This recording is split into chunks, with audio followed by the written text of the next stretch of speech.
Okay, YouTube, I want to show you real quick one thing we adjusted. First of all, I increased my elevator and my rudder to 145, not 150, because then it chatters. Now, why did we do that? Because the AS3X on this, get a shot of this, on the control horn, it's supposed to be set to the outermost setting. If you bring it in one more, then what that'll do for you is it will actually increase the amount of throw on the rudder and respectively on the elevator. So what we did is we put those out to the outside, which is the factory recommendation. So hopefully it won't chatter as much this time. Basically everything else is set the same with the exception of, we should have about the amount of control authority we had before, now that we have the servos turned up to a higher output. So throttle cuts off, 5-minute timer, and we're gonna go ahead and get into a takeoff here. Oh, and then we mixed in some down elevator with our flaps. So you want me to just take off toward the fence? Sure. There we go. Gear up. We're just gonna cut back the throttle. Guys, this thing doesn't need near as much power as it's got. It's awesome. Okay, flaps are off. I'm just gliding now. I did move the battery forward. It's right in the center, and so far it feels a little bit better. Definitely got a little gusting up there, I think, is what's going on. It's hard to tell, but let's do a low pass here. Ready? All right, I want to move my body.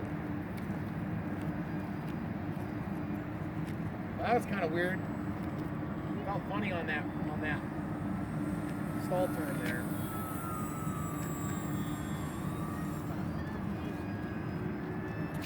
Well, you can do some aggressive maneuvering if you want. We'll do a stall turn here. Let's see the flaps. There's takeoff flaps. There's landing flaps. No appreciable difference in attitude. That's kind of weird to me. I mean, I'm used to when I put full flaps on, I want that nose to come down a little bit so that I can actually point at the ground. I might actually kick up my elevator correction just a little bit more. This is going to be about a 30% throttle, full landing flap deployment. We're going to get into the power. We're going to come up here, do some barrel rolls. That's mixed with rudder, that too. Come in for a high-speed pass.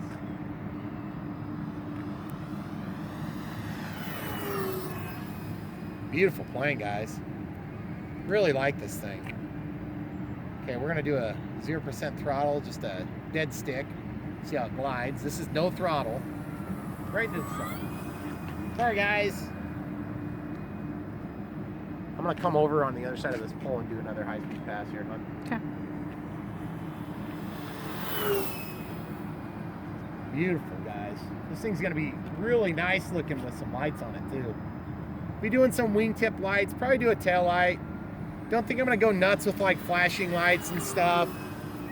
Just want to basically make it, oh, you can knife edge this thing like crazy too. I'm at 30% throttle. Just gonna right rudder into it. Look at that knife edge stuff. Easiest thing ever. Get a little speed into it, then you can pretty much do what you need to do. Another high-speed pass here. That's with a little rudder added in. It's kind of an aggressive look. I don't like it so much. And we'll throw the gear here with a slow pass so you can see the function. Here we go, gear coming down now. Beautiful gear, guys. Gear back up. We'll do another pass to my left. I think I might just actually need just a little bit more toward the nose on that battery.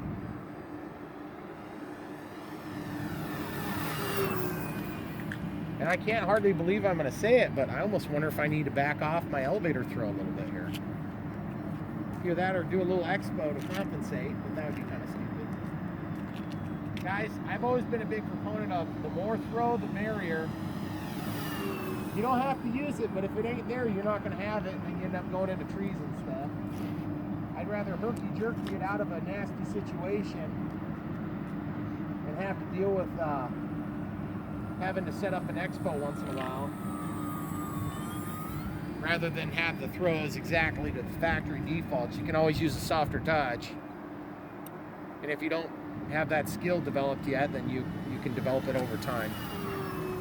Doing a lot more aggressive flying this time. I don't know if you guys can notice in the video. This is flight number 2, Maiden number 2, October 21st, 2016.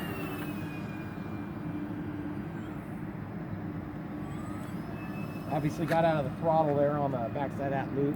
Beautiful sunset. We're gonna come into the flaps, pull the gear out. We're just gonna see how much we can slow this thing down in a hurry.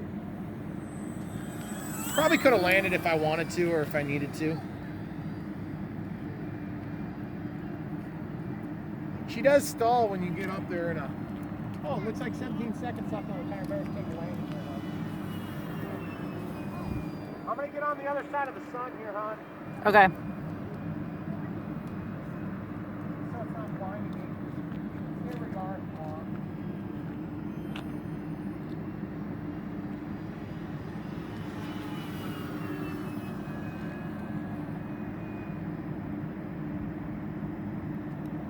Landing flaps and gear deployed.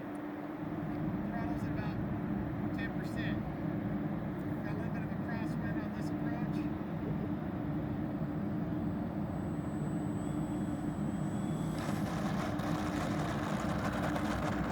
Hey guys, I mean,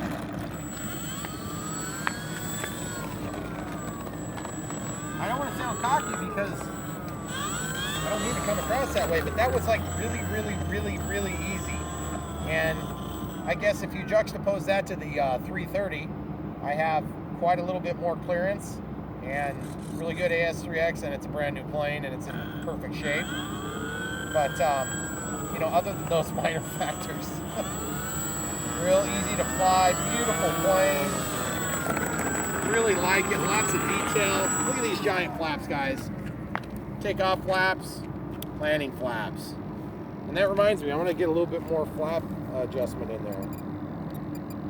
We'll go to 8% on the position 1, the takeoffs, and we'll go up to 16% for position 2. And guys, we're gonna get into the A330 here in a second, I think. Thanks for watching. Don't forget to like and subscribe.